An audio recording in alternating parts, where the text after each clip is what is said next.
Everyone loves Lego. This is our DNA. It's the foundation for us as a company and the reason why we are here and the reason why you're here today.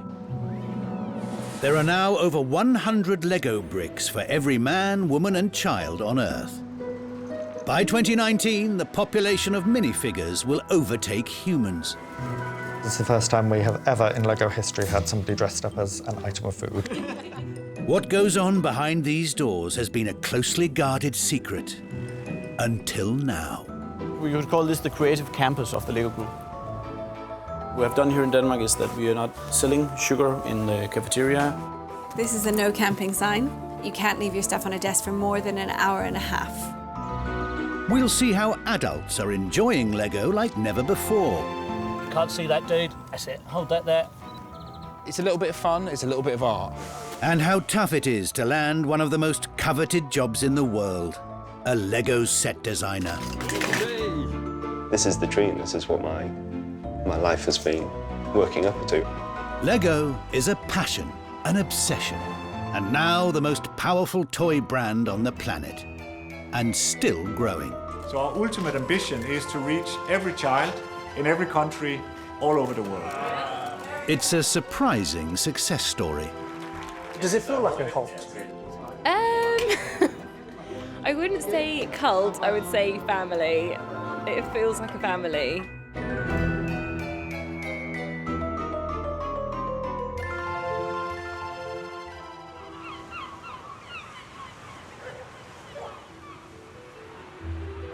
Since it first arrived on our shores in 1958, the British public has had a love affair with Lego. In Cornwall, it's become part of modern folklore. After some of the storms, you tend to get stacks and stacks of plastic washed up, and if you rummage amongst it, that's where you'll find your Lego. Legend has it that in 1997, a cargo ship travelling from Denmark hit a storm and lost a container full of Lego. After years at the bottom of the sea, pieces began washing up on these shores. It's hunting for treasure. It's very exciting. That's my prized possession. Are you sure it's Lego? Absolutely, but it's a bit mangled and it doesn't have the little Lego logo anymore. This Windswept Beach is now a magnet for loyal fans of the brick. 23-year-old Justin has trekked here all the way from London. Did your girlfriend know you did? Yeah, definitely. Yeah, balmy, I think that's the phrase, but it's what us fanatics do for the love of the brick. Justin takes his dedication to the plastic brick very seriously. I want to be a Lego designer, and that's what I've always wanted to be. The idea of having my own set and a child to get that set, I think there's nothing greater. You're basically providing them with this imagination, really.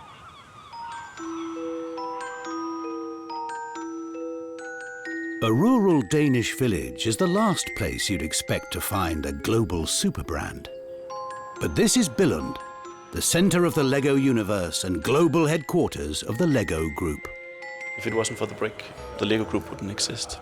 So in that sense, we owe a lot to the brick and to the invention of it. One person who embodies the Lego spirit is Raw. He helps manage the brand's reputation. This is our DNA. It's part of my DNA as an employee. Lego started here in 1932 and is owned by the third and fourth generations of the founding family. Everything you see here, I built. I have a very strong sense of what is right and what is wrong for us to do as a company. I'm a part of a company that is trying to do something that is hopefully making a positive impact in a child's life or on the planet as a whole. It sounds very aloof and holy nearly. You can call that a cult and you can a religious belief nearly, but I actually do believe it. Super top security. If Lego is a religion, one of its high priests is an Englishman from the Wirral. This is so typical. Right, we're in. Matthew Ashton is a creative guru here. He's one of just 2 vice presidents, the highest level a designer can reach. So as you can see, memory lane. And today he's visiting Lego's private archive. It stores pristine sets from day one.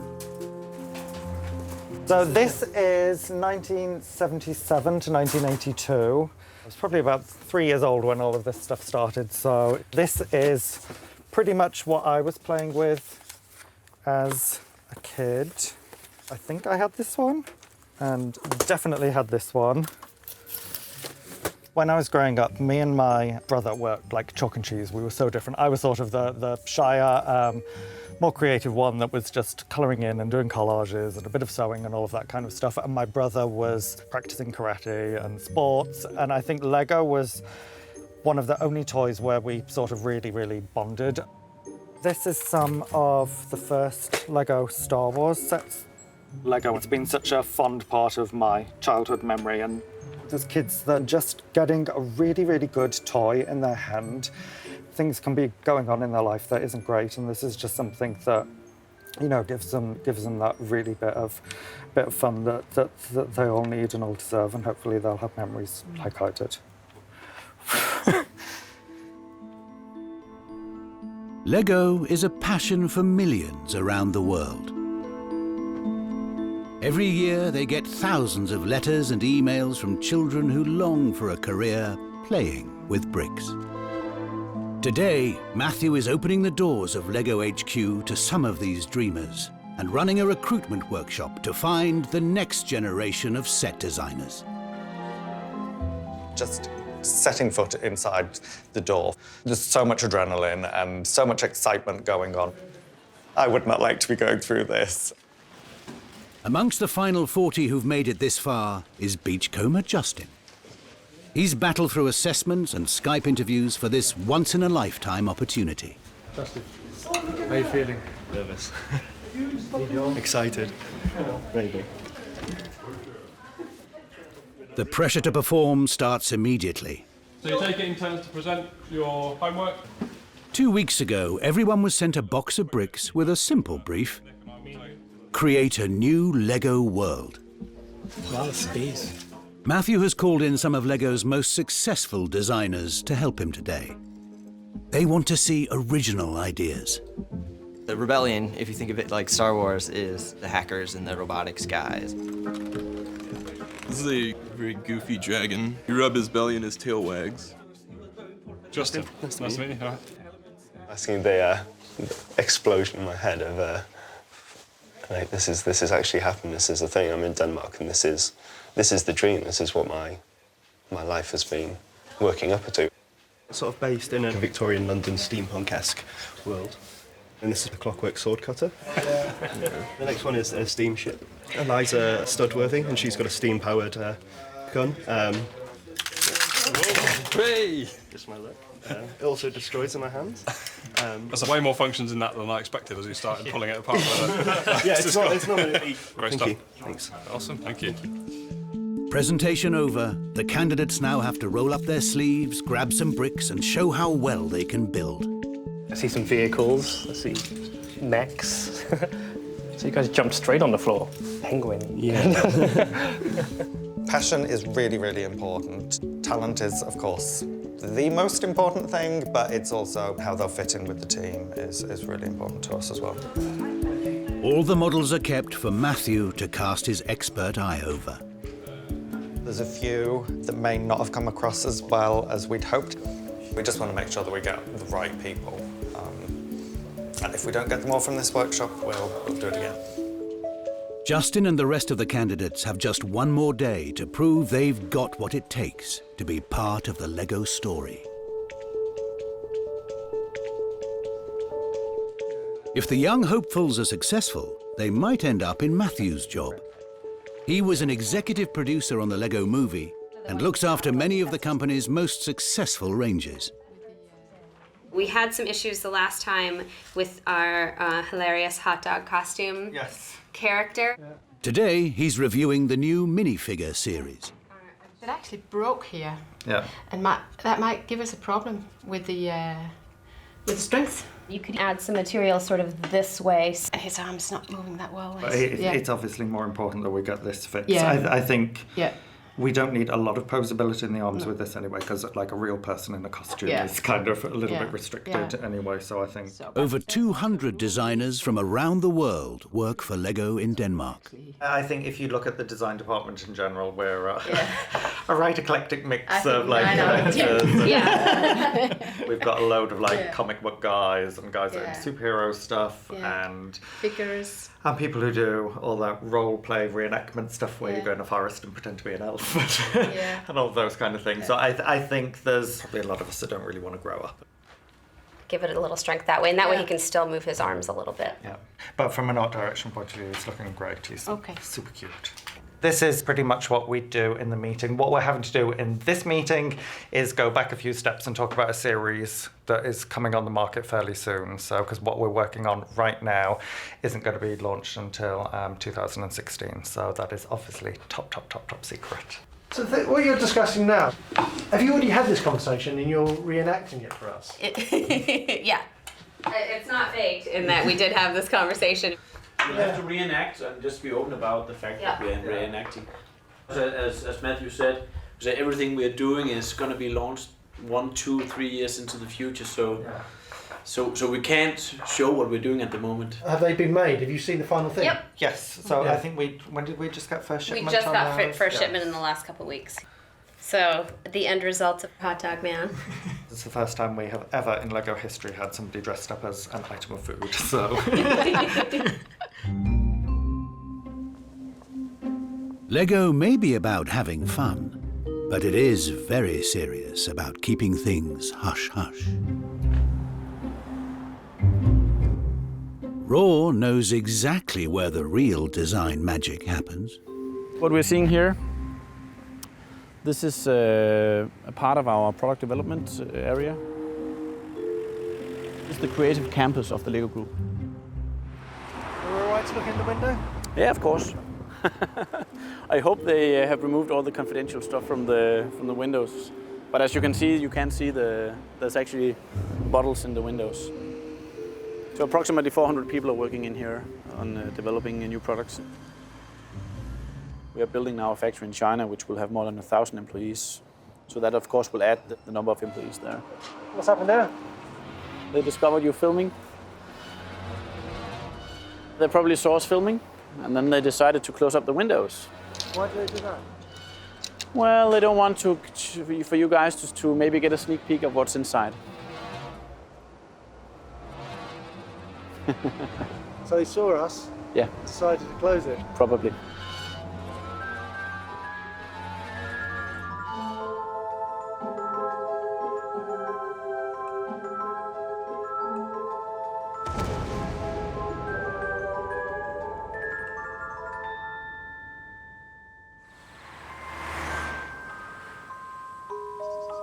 The Danish village of Billund is the birthplace of LEGO and home to the original factory.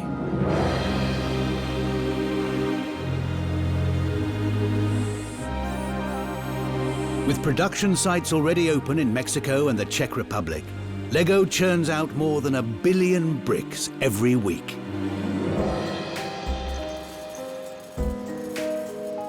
An intricate vacuum system sucks up granulated plastic and spits it into hundreds of machines.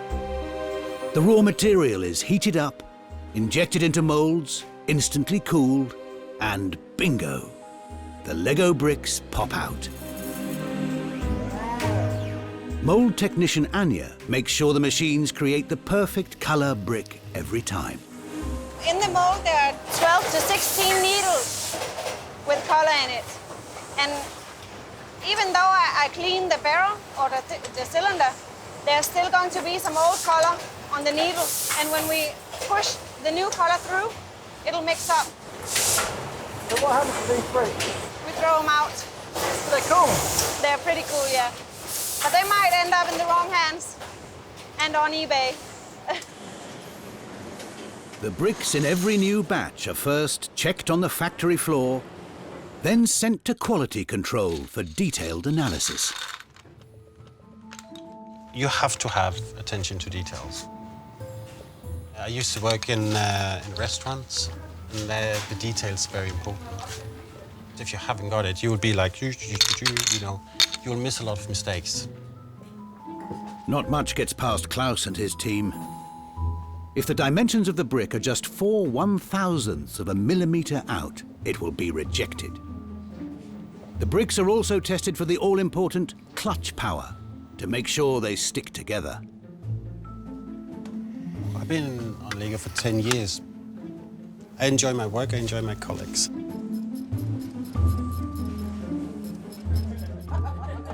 The different departments become a family for a lot of people, I think. The Lego company becomes a lifestyle. When someone has to leave, it's like they lose a part of their life. Raw, the keeper of the Lego secrets, has been with the company 7 years. Here we have the cafeteria, which feeds a few hundred people every day. Here we have the color coding of the food. So this is red, so that means don't eat too much here. Yellow means it's like medium, and the green stuff is the healthy stuff.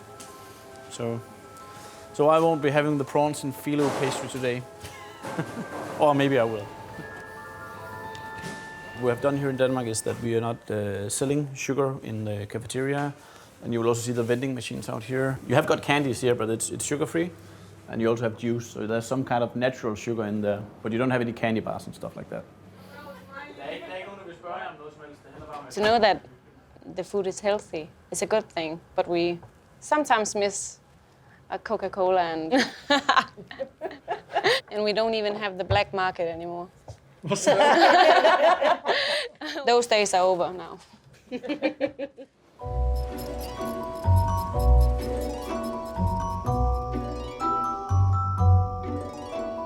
In the UK, an increasing number of grown-up men and women are spending huge amounts of money and time on their private passion.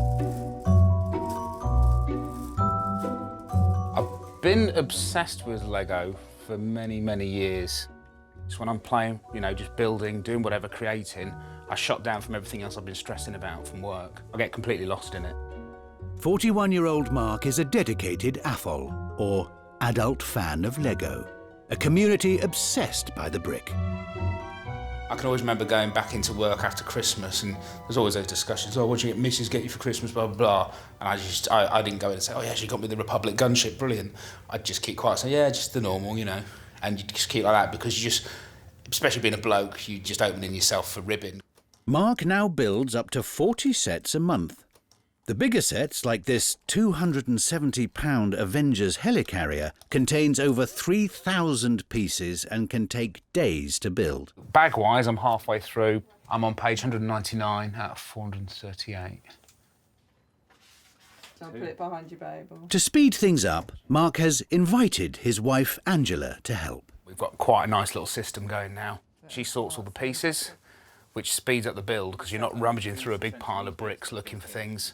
She's going to use the space I've got to sort out bag 3 while I build for bag 2. For my birthday, she's brought me a music stand, which when I opened it, I was seemingly ungrateful because I went, I don't play music. But then she explained the big instruction books, we can put it on the music stand, keep it clear of the table, we have more workspace, which is genius when you think about it. With their kids in bed, Mark likes to make sure he finishes each build in one sitting, no matter how long it takes. Oh, the greys and the blacks are just going into one. We do get Lego blindness after a while. You can be staring at the piece that's right in front of you that you need, but you just can't see it for some reason. It starts to blur. We're near the end.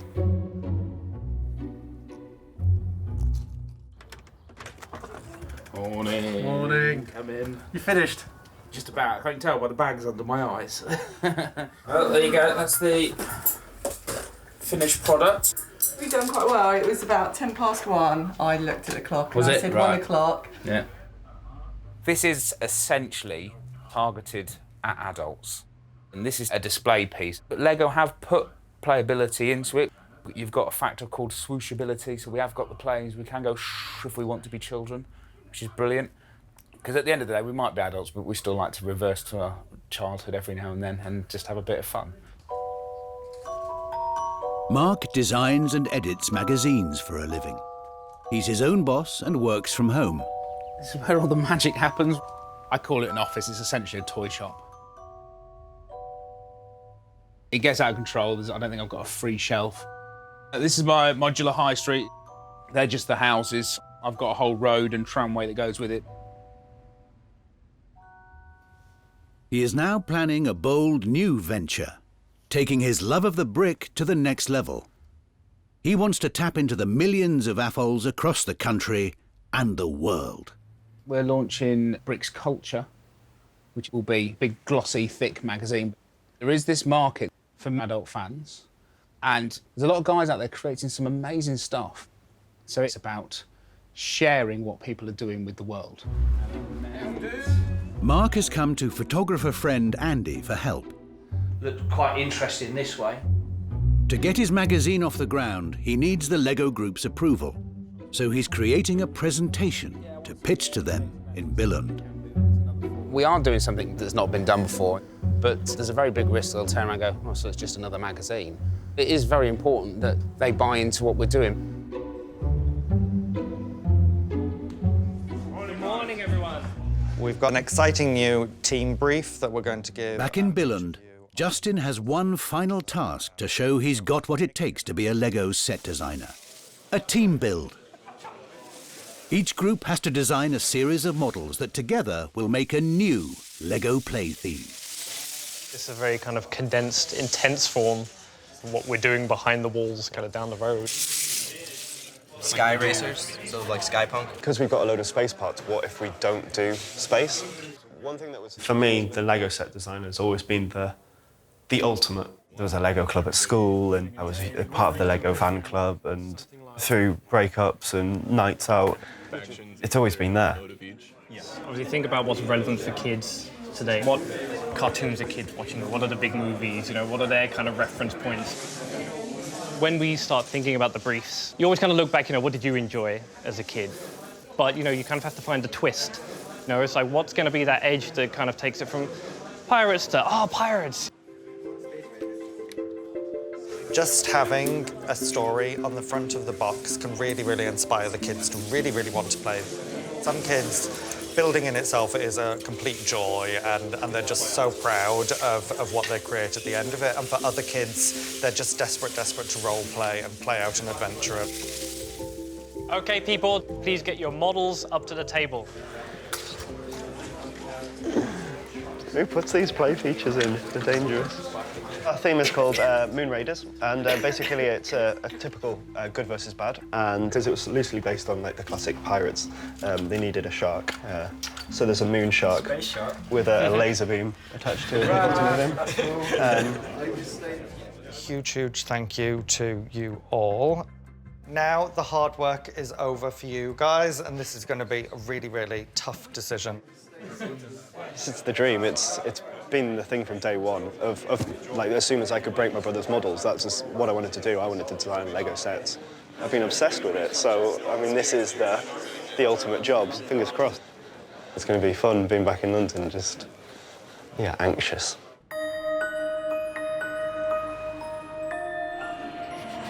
As Justin flies home from Billund, adult fan Mark has arrived for his make-or-break meeting with Lego. If Lego turn around today and decide that it's not for them, that really cuts off a lot of exclusive content. I might look calm, but, you know, I'm sure I won't be once I'm in the meeting room. Hi, I'm Mark. Nice to meet you. I want to go away and then be going, yep, I like what he's doing, we like him, we'll help him. It is vital. If Mark doesn't get the Lego stamp of approval, his dream will be over before it's even begun.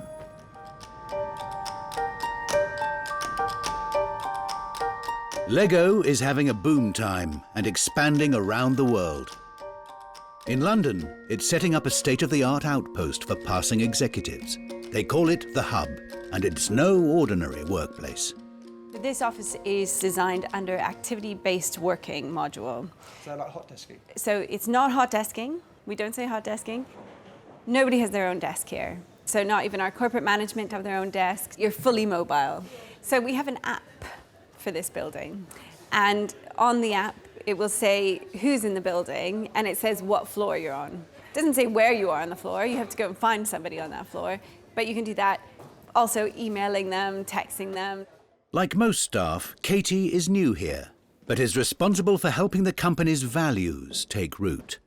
So, like in every Lego office around the world, she makes sure the brick is always close to hand. You put a ball everywhere, in every room and every table, so that at some point in the day, you probably will come into contact with the product. I don't think most people are sort of judging people on exactly what they build. Everything is sort of based on being able to be creative and indulge in that sort of childlike play.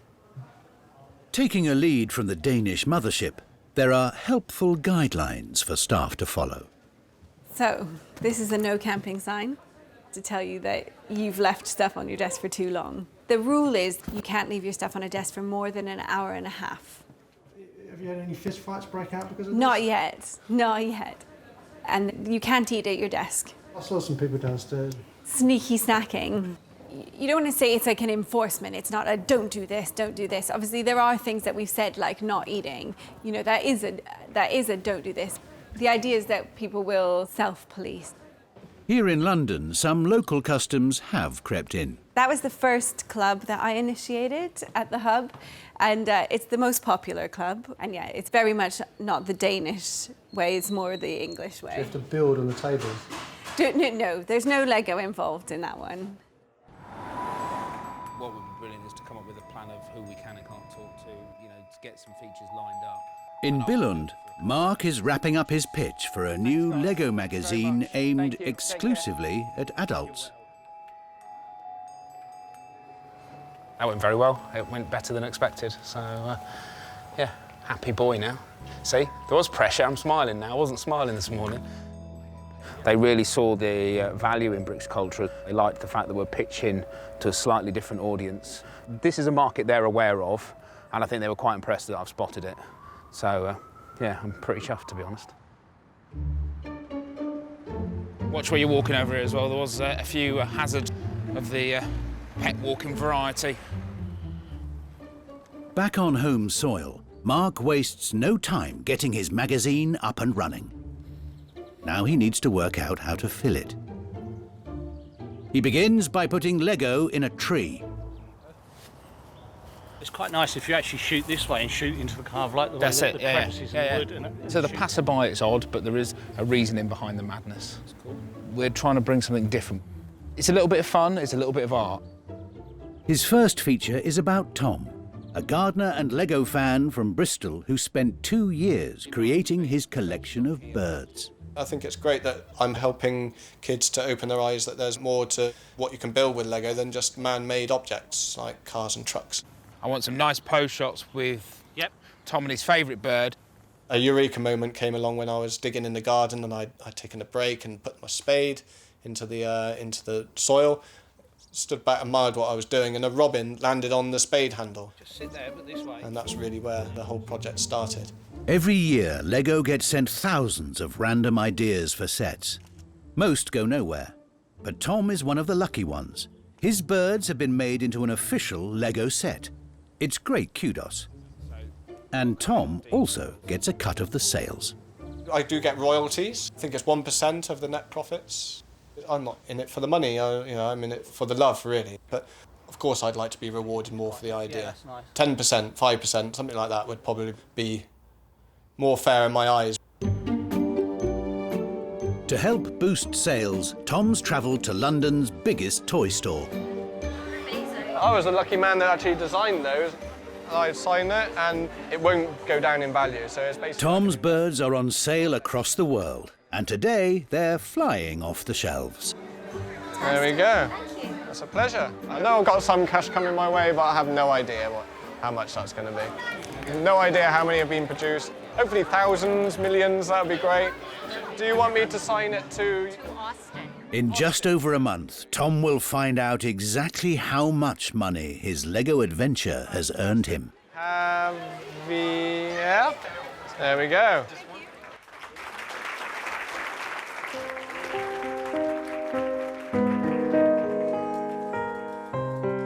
I'm very excited to see Today is the grand opening of LEGO's London hub. As the last of 5 new workspaces in Singapore, Shanghai, Connecticut and Billund that have opened in the past 6 months, it's a memorable occasion. So LEGO has rolled out its big guns. This is a really exciting moment, and I have to pinch myself because this is actually, I don't know, like the 3rd or 4th time I'm opening an office this year. It's like every other month. This really is to deliver on our ultimate ambition to reach every child in every country all over the world. Chief Executive Jürgen, who's known around the world as JVK, took to the helm in 2004 at the age of just 36, when LEGO was battling against bankruptcy. He turned the company's fortunes around by focusing on its founding values. This whole philosophy of LEGO as a way of learning structured but also highly creative thinking is something I deeply believe. I haven't invented it, but it is as if I have. JVK works closely with the owners, the Christiansen family. They are all multi-billionaires and are rarely seen in public. And I'm very happy we also today have the grandson of the founder, Kjeld Christiansen, with us here. As a family-owned company, we all understand that we're here to serve a greater purpose. The family ownership is crucial to LEGO's DNA, and JVK certainly uses it to beat the drum and rally the troops. The people who really like the culture and the values it has, they sort of self-select into that culture. And I think our staff are really motivated by the purpose of the company. So we get people who want to work for a greater purpose than making money. The way that LEGO recruit people, they want people that are going to fit in with the culture, people that are going to get along with the culture and really sort of live the values of LEGO. And that's what they look for. I've travelled quite a lot so far, been to quite a lot of sales offices, and what I would say is you get the same feeling from the people in all of the offices you go to. It's the LEGO DNA. A friend said to me that it's like brainwashing, like you'll come in and they'll be like, but it's amazing and we don't focus on money. But then when you come in and you actually see it, it's like, oh, okay, it's all true. It's all true. But does it feel like a cult? I wouldn't say cult, I would say family. It feels like a family.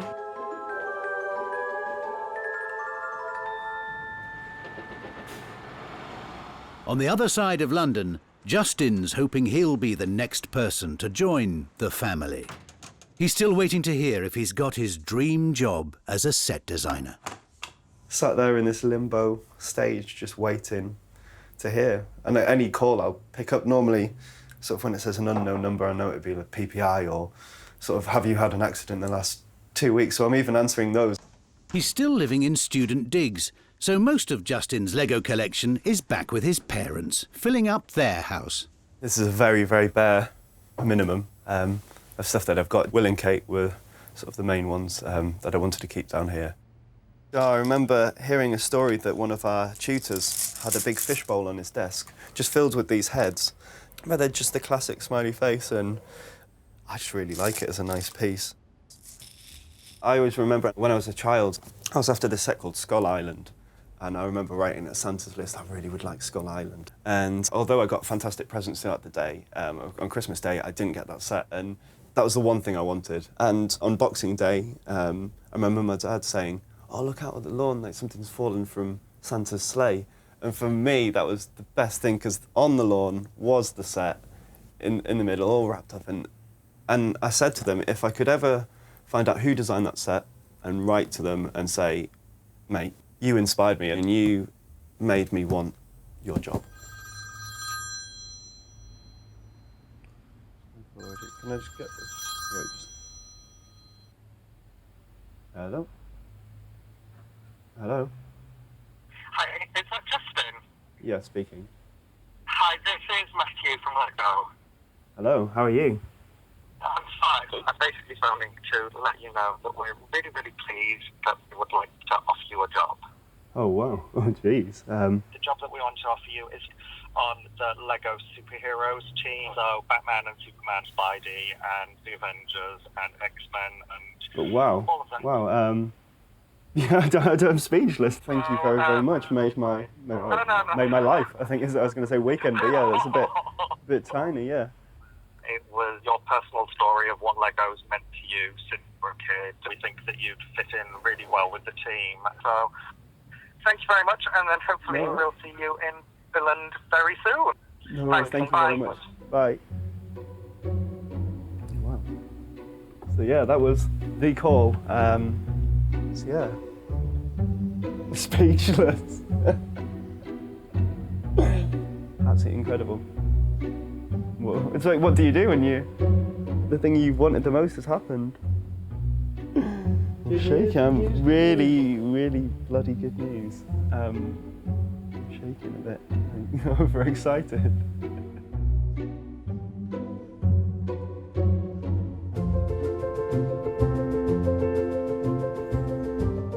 After landing his dream job as a Lego set designer, Justin's setting off for his new life in rural Denmark. Check in for Billund, please. Is it feeling real now? No, not yet. It hasn't dropped in. Not even now? No. I think a week into it, maybe, then it'll be like, oh, I'm not in London anymore. In Billund, he's met by his new family, designers from the Superheroes team, and taken straight to Lego's top-secret design centre. Really excited. That's what's inside. Yeah, no, thank you. The pearly gates. Yeah. For me, it's heaven. It's been the dream.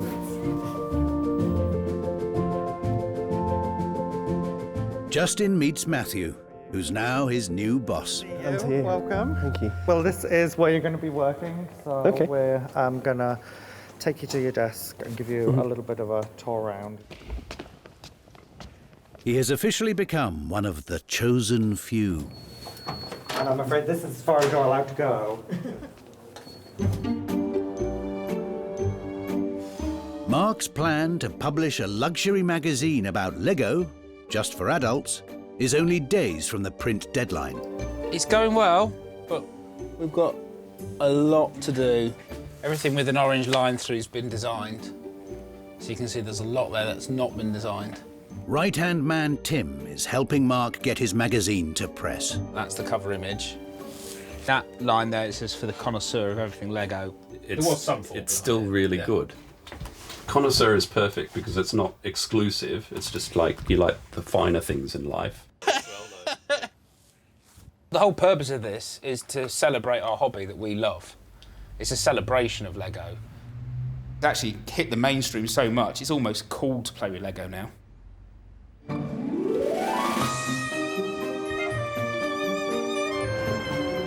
Finally, Mark is ready to launch Bricks Culture. But there's been a hiccup with the printers. I opened the boxes and they've just got the run covers on them, and the pressure's on them to get those magazines to us for 4:30, and the launch starts at 5, so it's going to be busy. Mark has the great and the good of the AFOL community arriving for his launch. He has a goodie bag for them all, but his magazines are stuck on a van in traffic. Calm down in a minute, I promise. They're literally meant to be 30 seconds Things away. always happen on time, man. And there's an important guest from the Lego group who Mark needs to impress. I grew up in the AFOL community myself, and the community has grown and has become more visible. It is as if the geeks and the nerds are not supposed to stay in the closet anymore. It's okay. I think that's the magazines there. I'm hoping it is. It's a courier van. Let's just open them. With the magazine's arrival, Mark can now share his labour of love with the world. Ladies and gentlemen, without further ado, please give a warm welcome, Mr. Mark Guess. Massive thank you for all your support. This is your magazine as much as it's mine, and hopefully you'll enjoy what we have to offer. Thank you very much, guys. Enjoy yourself. Lovely, really nice. It just has a really good feel to it and a really good mixture of different features and articles. I'm really impressed. Photography looks amazing. Unusual content as well, not what you'd expect to find in a Lego magazine. Going a bit less mainstream with this. We're certainly filling a niche in the Lego market. Loving the article about myself. Yeah, I'm more than happy. Incredibly well received. People have come up to me and said, British culture, wow, what an amazing concept. We never even thought of anything like that, but we love it. It's a family. These people are the Bricks family. Mark has definitely won over his AFOL friends. But will Lego give it the thumbs up? Seeing a high-class exclusive magazine like Bricks Culture was not something I'd even consider half a year ago. But from a company perspective, we are happy as long as they read our and live by our fair play policies and brand values. Fresh from enjoying his newfound celebrity status, Tom's back home in Bristol, building more and more birds. 70 different species, and counting. This is one of the wings of the bar now that I'm building. You need to be quite dexterous to be doing fiddly jobs like this. You need this one going on here. So I got a little bit more weight on there, they'll droop down a bit, but I think I could probably get away with... No. Earlier today, Tom was sent the email from Lego he's been waiting for. Details of the 1% royalty he's earned from the first 3 months of sales of his birds set. Hi Tom, please find our Q1 2015 reporting.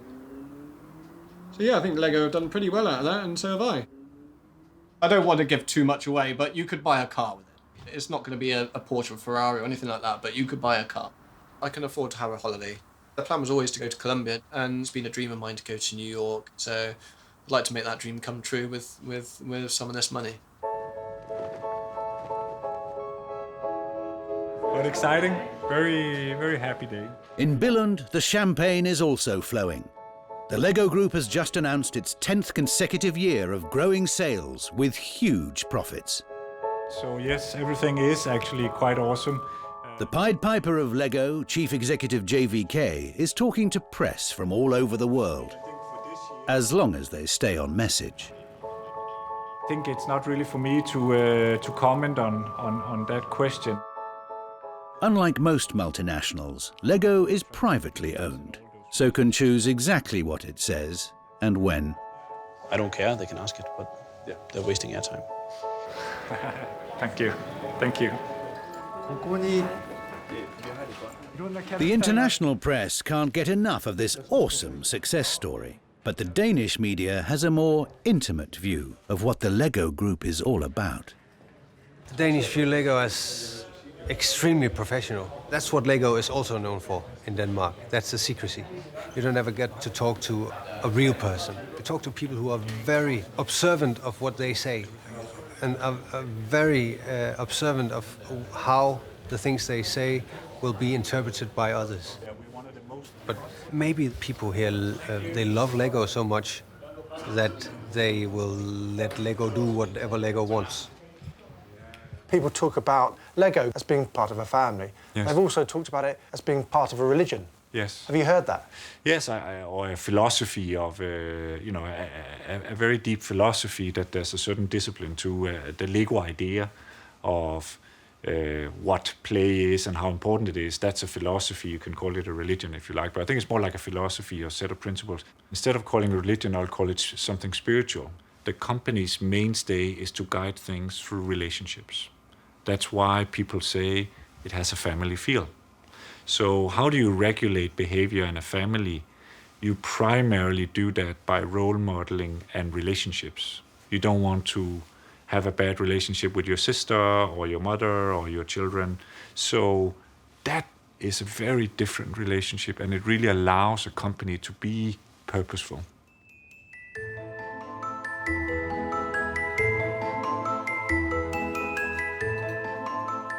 It's 6 months since Justin left the UK to build a new life in Billund.